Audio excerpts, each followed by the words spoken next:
ICT concepts are powerful, but let's be honest, most traders struggle to understand them. Liquidity, fair value gaps, order blocks, they're often explained in a way that feels complicated, even overwhelming. In this video, you'll finally understand the core of smart money trading, broken down simply. You'll learn what liquidity really is and how institutions use it against retail traders, the secret behind fair value gaps, and how to trade them with confidence. The power of three, and how smart money sets traps before big moves. How to spot and trade valid order blocks like a pro. And most importantly, how to apply these concepts using real chart examples step by step. By the end of this video, you'll be able to spot liquidity traps and avoid getting stopped out. Trade fair value gaps and order blocks with confidence. Recognize smart money patterns like the power of three. Build entries based on real institutional activity, not guesses.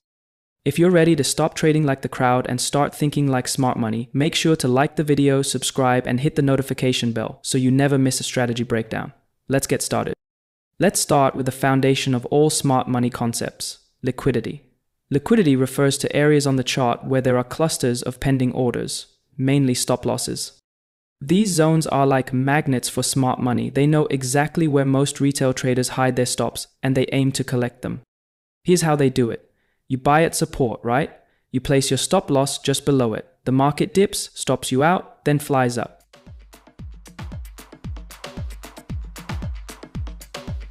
Sound familiar? That's not a coincidence. That's a liquidity hunt, and it's how price is engineered, not random. To trade like smart money, you need to identify where liquidity is resting. ICT breaks it down into two categories. The first type is buy-side liquidity. Buy-side liquidity refers to buy stop orders, and these are typically placed above price, above previous highs, weekly or daily highs, or above equal highs. Why are they up there? Because traders who are short want to protect their positions. They place stop losses above swing highs.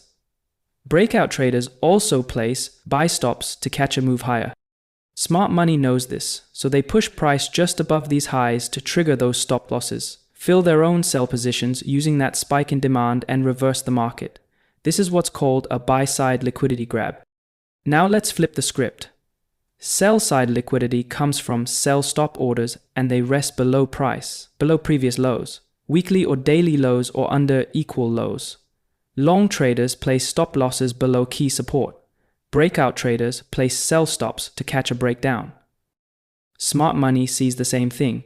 So what do? Push price below support, trigger those stops, fill their buy positions using that flood of sell orders, and reverse the market upward.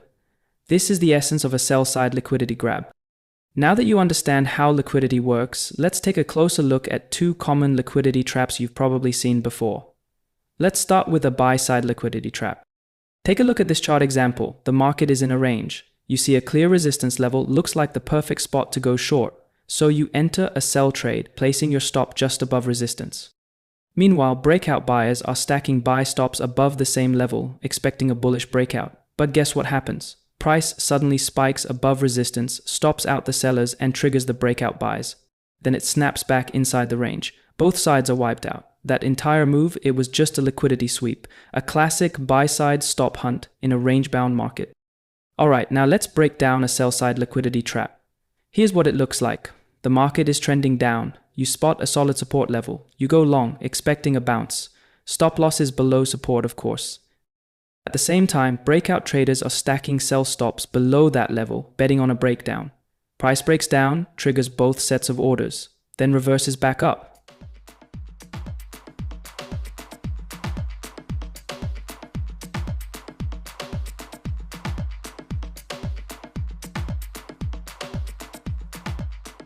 Again, both groups are trapped. The real move starts after the liquidity is cleared. Now, let's dive into a key concept smart money traders use to pinpoint precise entries and exits, the fair value gap. So what exactly is a fair value gap? It's a price imbalance that happens when the market moves aggressively in one direction, so quickly that it leaves behind an unfilled gap between candles. This gap represents an area where price didn't spend enough time, and as a result, it often acts like a magnet, pulling price back for a retest. Traders use these gaps to find high probability entry zones, and, when used correctly, they can give you sniper-level precision. To spot a fair value gap, Start by looking for a sequence of 3 consecutive candles. You're looking for a strong middle candle, one that clearly moves in one direction, sandwiched between 2 smaller candles. Here's the key. If the high of the first candle and the low of the third candle do not overlap with the middle candle, then a gap exists.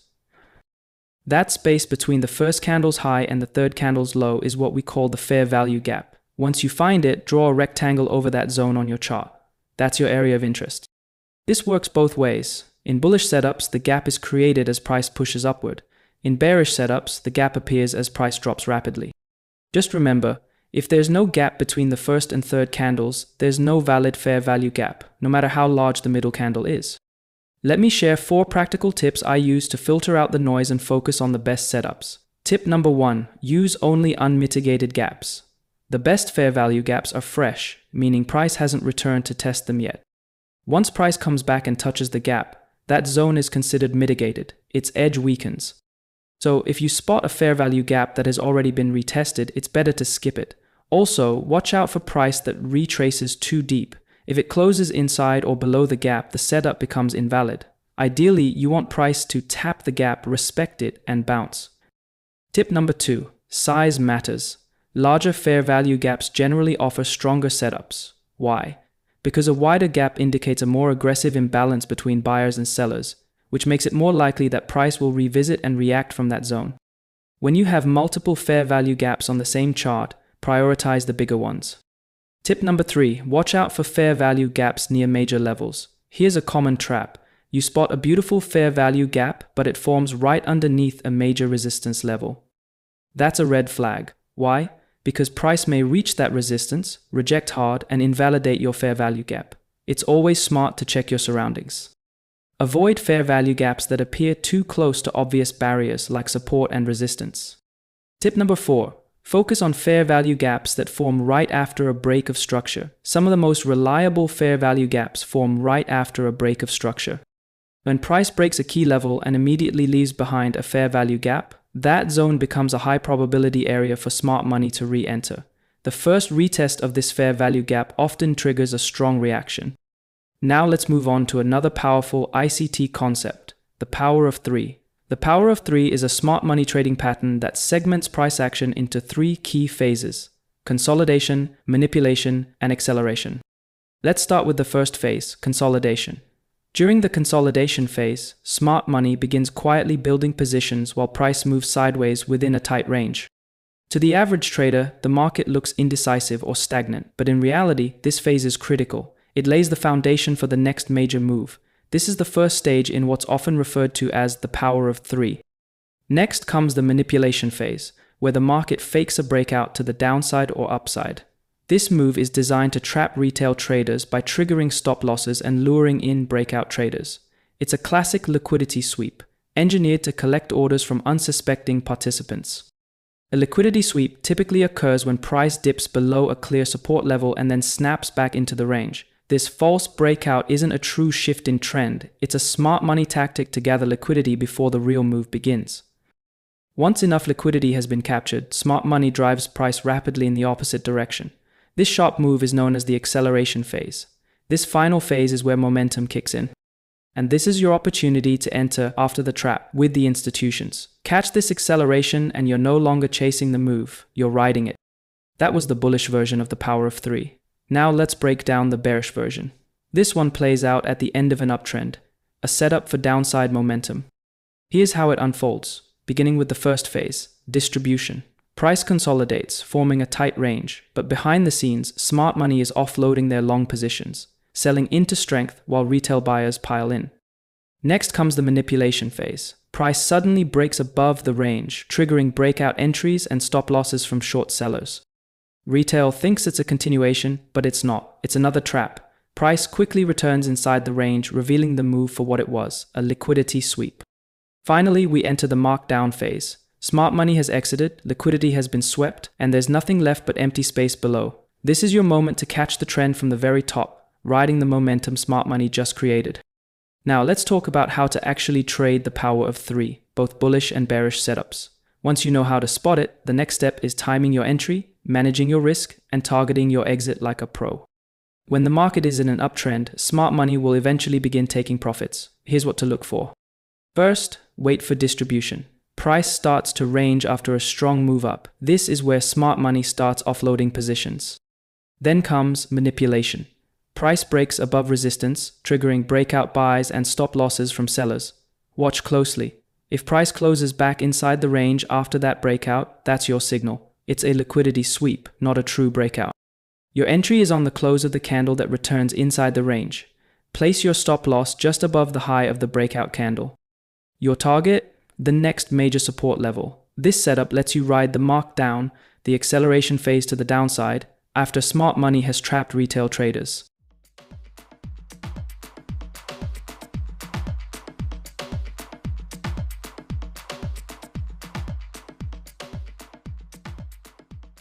When the market is trending down, smart money eventually looks for a place to start buying. Here's how to spot the reversal. Watch for the accumulation phase. Price begins to range after a strong downtrend. Then comes the liquidity grab. Price drops below support, triggering sell stops and drawing in breakout sellers. If the next candle closes back inside the range, that's your entry signal. The trap has been set. Smart money is loading up. Enter at the close of that candle. Set your stop loss just below the recent swing low. Aim for the next significant resistance level as your target. This is your chance to catch the markup, the explosive move upward powered by institutional momentum. Now let's move on to another key smart money concept, order blocks. Let's break it down in simple, powerful terms. An order block is a zone on the price chart where major players like banks, hedge funds, and other institutional traders have placed a large number of buy or sell orders. These are not your everyday traders. These are entities with millions, sometimes billions of dollars at their disposal. So when they enter the market, their impact is visible. Have you ever seen price shoot up or drop sharply from a specific level with force? That sudden move is often not random. It's the footprint of smart money, and the zone where that move originated is what we call an order block. There are two main types. A bullish order block is formed when institutions place large buy orders, pushing price upward. A bearish order block happens when they unload large sell positions, causing price to drop. Once these zones are formed, they become areas of interest. Why? Because price often comes back to revisit them. It's as if the market wants to test whether those big players are still interested in defending their position. And for us, that retest can offer a high probability entry. For instance, if price returns to a bullish order block and shows signs of strength, entering a buy trade from that zone can lead to solid profits, because you're aligning yourself with the same level where the pros previously stepped in. Order blocks might look like support and resistance at first, but the difference is huge. Let's break it down. At first glance, order blocks might look a lot like your typical support and resistance levels. After all, both highlight areas where price reacts. But once you understand how they work, you'll see they're very different beasts. Let's look at three key differences that set them apart. Support and resistance zones form after price rejects a level multiple times. For example, if price bounces off a level once, then again later, that repeated rejection gives us a reason to draw a support or resistance line. But order blocks? They're not based on rejection. They're born from aggressive moves made by big players. If you see a strong impulsive price move away from a level, that's your clue. That area becomes an order block, because smart money likely entered the market there. Support and resistance are usually represented by horizontal lines. Sometimes traders expand them into narrow zones, but they're still fairly thin. Order blocks, on the other hand, are marked as thicker zones. They represent a cluster of institutional activity, not just a line in the sand. This wider area reflects where orders were stacked, not where price just touched and bounced. Support and resistance levels can be respected again and again. Price might bounce off a strong support level 5 times over weeks. Order blocks don't work that way. They're more like a one-time window of opportunity. Once price revisits an order block and reacts, that area often loses its power. Why? Because the original orders that caused the move have likely been filled. The smart money has done its job and moved on. Before you can use order blocks in your trading strategy, you need to know how to spot the right ones. Let's walk through the 3 essential rules that define a valid order block. These aren't optional, they're the backbone of this strategy. Rule number 1, there must be an imbalance, also known as a gap or inefficiency. Not every strong move marks an order block. What sets a valid one apart is imbalance. A stretch in price where there wasn't enough time or liquidity for the market to trade fairly. You'll often spot this as a gap between candle wicks. Let's break it down. Imagine 2 price moves that look almost identical. Both push upward strongly, but in one there's a clean space, a gap. between the high of one candle and the low of the next few. That gap is an inefficiency. It shows the market moved so fast, orders weren't fully matched. Only the move with this imbalance can be considered for an order block. To draw it, take the last candle before the imbalance appears and draw a rectangle from the wick high to wick low. That's your zone. Rule number 2. The order block must be untouched. In other words, it has to be unmitigated. Order blocks don't last forever. In fact, they're usually one-shot opportunities. If price returns to the zone, even if it's just a wick tapping it, that order block is no longer valid. It's been mitigated. Why? Because the orders that were sitting there have likely been filled. Smart money has already acted. So when you draw an order block, keep your eye on it. The moment price touches it, consider it used and move on to the next setup.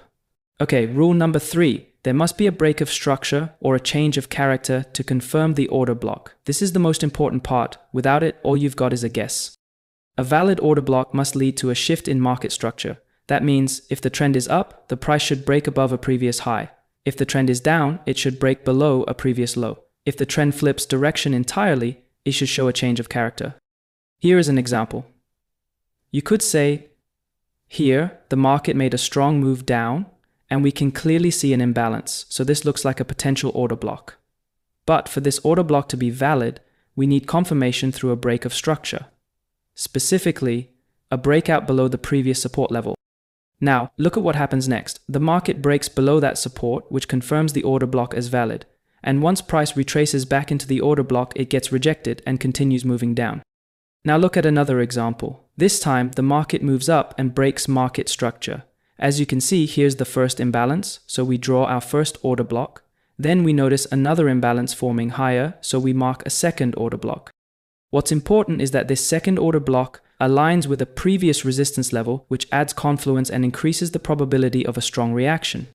Watch what happens next.